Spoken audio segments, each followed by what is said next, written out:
Hello everyone, welcome to the nurses room. पिछले video में हमने मायोकार्डियल इन्फेक्शन के बारे में देखा था। इस वीडियो में हम लोग कार्डियक सिस्टम के दूसरे बहुत ही इम्पॉर्टेंट डिजीज़ जो कि रियूमेटिक हार्ट डिजीज़ है उसे देखेंगे।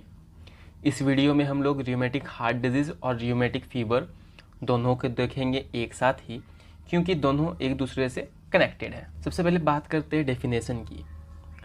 तो रियूमेटिक फीवर एक इन्फ्लामेटरी डिजीज़ है जो कि group A beta haemolytic Streptococcus की वजह से होता है। और जब रियूमेटिक फीवर का बार बार हमारे बॉडी में ऑकरेंस होता है, यानी कि रेकरेंट एपिसोड्स अगर कभी भी रियूमेटिक फीवर का होता है, तो हमें चांसेस है कि रियूमेटिक हार्ट डिजीज़ डेवलप हो जाए। तो देखते हैं कि रियूमेटिक फीवर क्या है और रियूमेटिक हार्ट डिजीज़ क्या है। तो as per the definition, rheumatic fever is an inflammatory connective tissue disorder caused by untreated throat infection with group A beta haemolytic streptococcus. The bacteria have predilection for the heart joints and skin. यानी कि रियूमेटिक fever जो है एक inflammatory disorder है हमारे connective tissues का, जो कि थ्रोट इन्फेक्शन कोई हमें थ्रोट इन्फेक्शन हुआ हो और उसे अच्छे से ट्रीटमेंट नहीं किया हो, उसके कारण हो जाता है। और ये जो बैक्टीरिया है जिसके वजह से ये रियूमेटिक फीवर हमें होती है, group A beta haemolytic Streptococcus, ये ज़्यादातर हार्ट में, जॉइंट में और हमारे स्किन में रहना पसंद करती है, जिसके कारण हमें इन सारे बॉडी पार्ट्स में इन्फ्लामेशन देखने को मिल सकता है। तो रियूमेटिक हार्ट डिजीज़ अब क्या है वो भी देख लेते हैं। तो rheumatic heart disease comprises of a group of cardiac complications in which there is pancarditis and permanent and progressive heart valve damage caused because of recurrent attack of rheumatic fever। यानी कि रियूमेटिक हार्ट डिजीज़ जो है group of cardiac complications है, जिसमें कि हमें पेनकार्डाइटिस देखने को मिल सकता है। पेनकार्डाइटिस का मतलब है हमारा ओवरऑल पूरे हार्ट का inflammation, including all the 3 layers और सारे वॉल्व्स को। और जब रियूमेटिक फीवर और इस रियूमेटिक हार्ट डिजीज़ में जो है हमारे हार्ट वाल्व का परमानेंट और प्रोग्रेसिव डैमेज होता है, यानी कि जो डैमेज स्टार्ट होगी वो धीरे धीरे करके विकराल रूप लेगा और एक परमानेंट डैमेज कॉज होगा हमारे वाल्व में। और जब रियूमेटिक फीवर का बार बार हमारे बॉडी में होना होता है, उसके कारण रियूमेटिक हार्ट डिजीज़ हो जाता है। अगर बात करें कॉज का, तो कॉज हमारा वही है group A beta haemolytic Streptococcus. अगर रिस्क फैक्टर की बात करें तो ये फैमिली हिस्ट्री में, अगर किसी को फैमिली में हुआ हो तो मे भी चांसेस है कि हमें हो जाए। Over crowded place in the sense कि देखिए ये थ्रोट इन्फेक्शन जो हमारा बीटा हेमोलैटिक स्ट्रेप्टोकोकस है, वो थ्रोट इन्फेक्शन से के थ्रू जो है रियूमेटिक फीवर को जन्म देता है।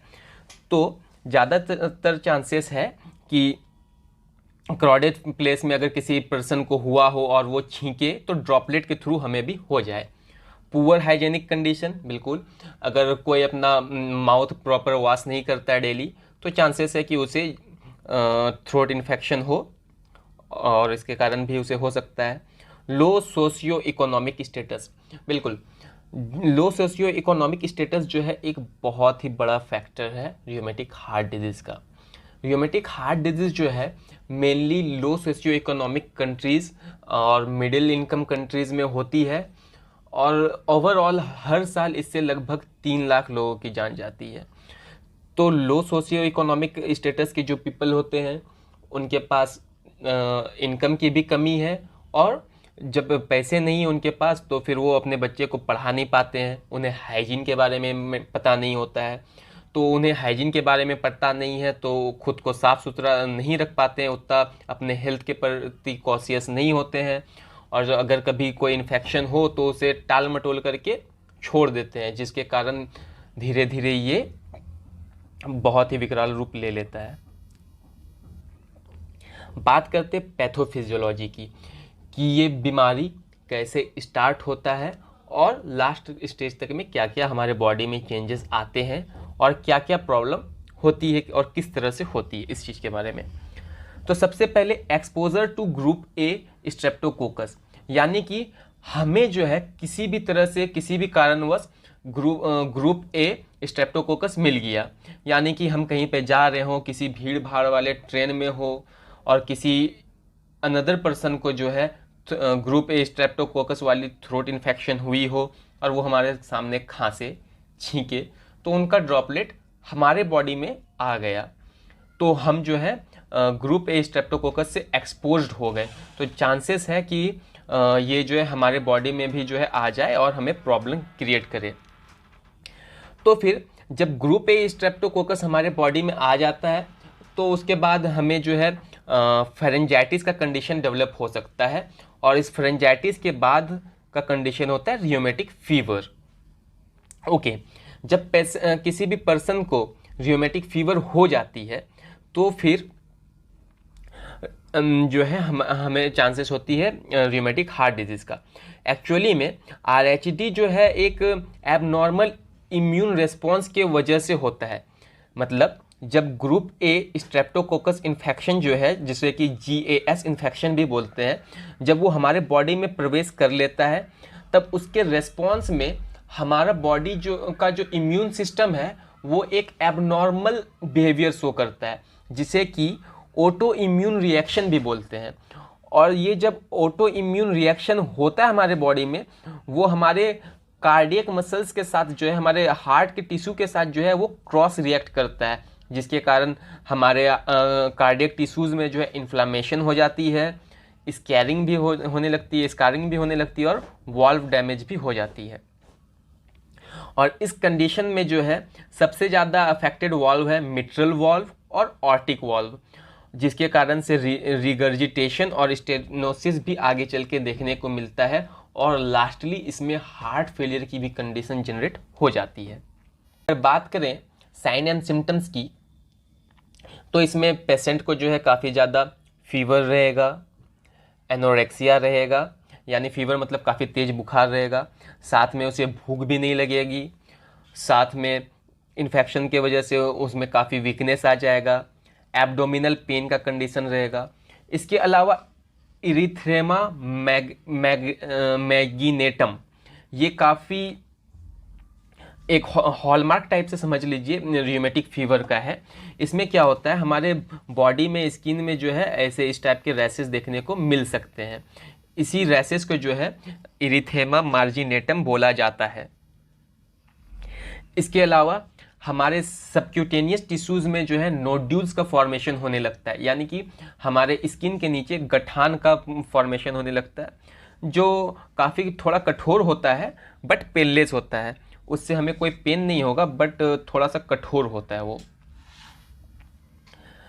इसके अलावा जब ये इन्फेक्शन हमारे हार्ट में अफेक्ट करने लग जाता है तब हमें कार्डाइटिस का सिम्टम भी देखने को मिल सकता है, जैसे कि चेस्ट पेन, डिप्सनिया यानी कि सांस लेने में प्रॉब्लम होगा, पाल्पिटेशन यानी कि घबराहट होगी, ट्रेकीकार्डिया यानी कि हमारा जो हार्ट रेट है वो काफ़ी बढ़ा हुआ हमें देखने को मिलेगा। उसके अलावा हमें अर्थराइटिस देखने को मिल सकता है, यानी कि जोड़ों में जो है इन्फ्लामेशन होने लगेगा, जोड़ों में दर्द हो रहेगा। और इसके अलावा एक और काफ़ी मेजर साइन है जो कि है कोरिया। कोरिया जो है इनवॉलेंट्री जर्की मूवमेंट होता है हमारी बॉडी का, यानी कि जिस तरह का रिएक्शन हम लोग मिर्गी के पेशेंट में देख सकते हैं वैसा ही कुछ हमें देखने को मिल सकता है पेशेंट में।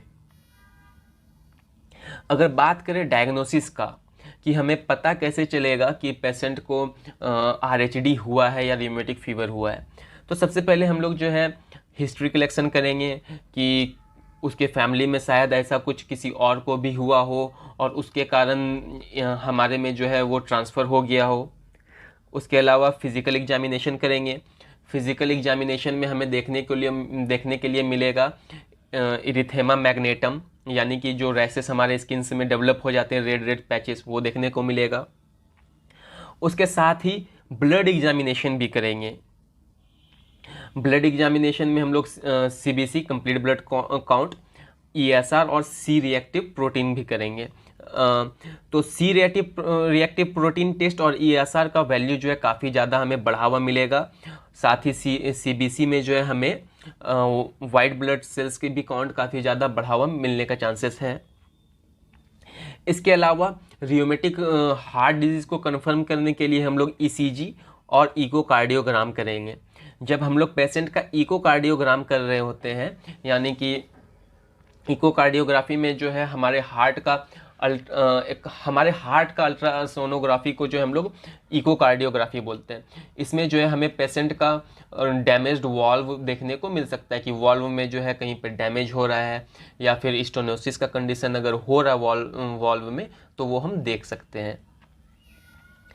इसके अलावा रियोमेटिक फीवर को डिटेक्ट करने का एक बहुत ही इम्पॉर्टेंट क्राइटेरिया है जॉन्स क्राइटेरिया। जॉन्स क्राइटेरिया जो है डॉक्टर टी डकेट जॉन्स ने 1944 में दिया था। इसमें काफ़ी सारे मॉडिफिकेशन आए और लेटेस्ट मॉडिफिकेशन के अकॉर्डिंग अगर पेशेंट में एक या दो मेजर साइंस और दो माइनर साइंस देखने को मिल रहे हैं और साथ में हमें ये भी पता चल रहा है थ्रोट कल्चर और हमारे सीबीसी रिपोर्ट्स, हमारे ब्लड रिपोर्ट्स में कि इसे जीएएस इन्फेक्शन भी हुआ है, तो हम कंफर्म हो जाते हैं कि पेशेंट को जो है रियोमेटिक फीवर हुई है। तो इसमें हम लोग पहले देखते हैं कि मेजर क्राइटेरिया क्या है और माइनर क्राइटेरिया क्या है। मेजर क्राइटेरिया में है पॉलीअर्थराइटिस, यानी कि एक से ज़्यादा यानी कि 2-3 हमारे लार्ज जॉइंट्स, जो कि आपका knee joint, hip joint, shoulder joint, ये सब जो लार्ज जॉइंट है इसमें इन्फ्लामेशन देखने को मिलेगा। कार्डाइटिस, यानी कि हमारे हार्ट के लेयर्स में भी इन्फ्लामेशन देखने को मिलेगा। इरिथेमा मैजिनेटम, जो कि मैंने पहले भी बताया कि रियोमेटिक फीवर का एक बहुत ही मेजर सिम्टम है, यानी कि हमारे स्किन्स में रैशेस आना। इसके साथ कोरिया, यानी कि अनवॉलेंट्री जर्की मूवमेंट। सबक्यूटेनियस नोड्यूल्स, यानी कि हमारे सबक्यूटेनियस लेयर में नोड्स का फॉर्मेशन हो जाना। अगर इनमें से कोई भी एक या फिर कोई भी दो क्राइटेरिया हमारे पेशेंट में प्रेजेंट हो और उसके साथ साथ पेशेंट को फीवर यानी कि बुखार, अर्थैल्जिया यानी कि जॉइंट पेन भी हो सकता है, या फिर ईएसआर या फिर सीआरपी वैल्यू जो है बढ़ा हुआ आ रहा हो। इसके अलावा अगर ईसीजी में जो है हमें पीआर का इंटरवल देखने को मिल रहा है। माइनर क्राइटेरिया, इन सारे माइनर क्राइटेरिया में से कोई दो और इस मेजर क्राइटेरिया में से कोई एक या फिर दो अगर देखने को हमें मिल रहा है और साथ में जीएस इन्फेक्शन का भी कंफर्मेशन है हमारे पास, तो हम लोग समझ जाएंगे कि पेशेंट को जो है रियोमेटिक फीवर और रियोमेटिक हार्ट डिजीज़ भी हुई है। इसमें मेडिकेशंस हम लोग क्या क्या देते हैं, तो इसमें हम लोग सबसे पहले एंटीबायोटिक्स देते हैं ताकि जो ग्रुप ए स्ट्रेप्टोकोकस इन्फेक्शन जो हमारे बॉडी में आई है उसका ट्रीटमेंट हो सके। तो इसमें ड्रग ऑफ चॉइस एंटीबायोटिक्स में है बेंजाथाइन पेनिसिलिन, ठीक है। इसके अलावा हम लोग इरिथ्रोमाइसिन्स भी देते हैं ताकि जो इन्फेक्शन हमारे अंदर आई है वो किल हो सके, वो कंट्रोल में आ सके। इसके साथ NSAIDs देंगे जो कि है एस्पिरिन। इसमें कंफ्यूज नहीं होना है, एस्पिरिन एंटीप्लेटलेट्स भी है और NSAIDs यानी कि non steroid anti inflammatory drugs के रूप में भी काम करता है। एस्पिरिन हम लोग देते हैं ताकि कार्डाइटिस के वजह से या फिर जॉइंट के इन्फ्लामेशंस के वजह से जो पेशेंट को पेन हो रहा है और जो फीवर पेशेंट में आ रहा है वो कंट्रोल हो सके। इसके साथ ही हम लोग कॉर्टिकोस्टेरॉइड जैसा कि पेडिनोसोन या फिर पेडिनोसोलोन देते हैं। तो कॉर्टिकोस्टेरॉइड का काम होता है एंटी इन्फ्लामेटरी रिएक्शन बॉडी में देने का, यानी कि जो इन्फ्लामेशन हो रहा है उसे कंट्रोल में लाए। इसके अलावा अगर हार्ट फेलियर का कंडीशन अगर पेशेंट में देखने को मिल रहा है हमें, तो हम लोग कार्डियक ग्लाइकोसाइड्स जैसे कि डाइजोक्सिन हो गया, ये भी एडमिनिस्टर करते हैं। इसके अलावा अगर हमारा पेशेंट का वाल्व काफ़ी ज़्यादा डैमेज हो गया है तो हम लोग जो है वाल्व रिप्लेसमेंट भी करते हैं।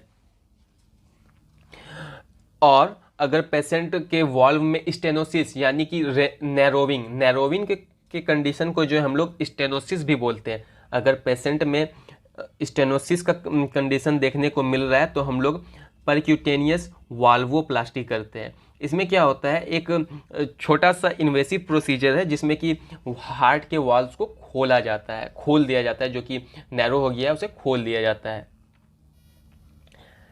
इसके अलावा अगर हम लोग बात करें नर्सिंग मैनेजमेंट का, तो हमारा नर्सिंग मैनेजमेंट वही है, हम लोग को उनका वाइटल साइंस मॉनिटर करना है टाइम टू टाइम, और उसके हार्ट साउंड को देखना है कि कहीं कुछ ज़्यादा कॉम्प्लिकेशंस तो नहीं हो रहा है। टाइम टू टाइम उसका पेन को मैनेज करना है, अगर पेशेंट को काफ़ी ज़्यादा पेन हो रहा है तो पेन किलर्स देना है। डिप्सनिया और इडीमा को एसेस करना है, यानी कि अगर पेशेंट को जो है ब्रेथलेसनेस हो रहा है तो वो चीज़ देखना है और उसे हमें ऑक्सीजन सपोर्ट देना है। साथ में हमें जो है पेडल एडिमा यानी कि पैर या फिर हाथ में जो है थोड़ा सा स्वेलिंग देखने को मिल सकती है। इसके अलावा हमें पेशेंट को जो है मेडिकेशंस के कॉम्प्लियंस के बारे में बताना है कि कंपलसरी है मेडिसिन लेना, सारा टाइम टू टाइम लेना है। उसके बाद हमें फॉलोअप के लिए भी बताना है कि हमें कब कब डॉक्टर से मिलना है, और साथ में हमें ये भी बताना है कि सारा मेडिकेशंस लेते ही रहना है ताकि हमारा जो इन्फेक्शन है वो ख़त्म हो सके, जो इन्फ्लामेशन हमारे बॉडी में अकर हो रही है वो भी ख़त्म हो सके टाइमली। उसके अलावा पेशेंट की फैमिली अगर ज़्यादा परेशान हो रहे तो उन्हें इमोशनल सपोर्ट देना है। उसके साथ ही हमें उनके लाइफ स्टाइल में मॉडिफिकेशन करनी है, यानी कि उन्हें जो है हाइजीन के बारे में बताएंगे और बताएंगे कि कैसे हमें इन बीमारी से बचना है।